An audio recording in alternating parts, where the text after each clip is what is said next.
আসসালামু আলাইকুম, বিসমিল্লাহির রহমানির রহিম। আমার ছেলে বিকেলে আজকে বগুড়ের দই আনছে।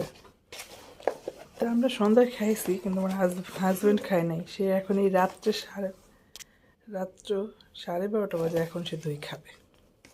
কি করব, স্বামীর হুকুম শিরোধার্য। তবে দইটা অনেক মজা।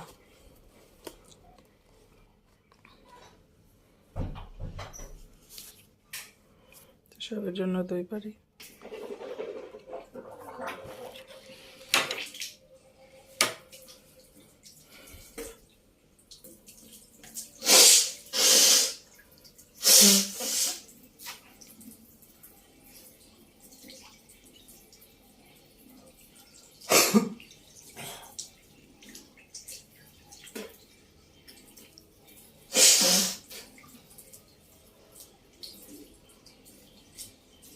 তো এখন রাখি, আল্লাহ হাফেজ, আসসালামু আলাইকুম।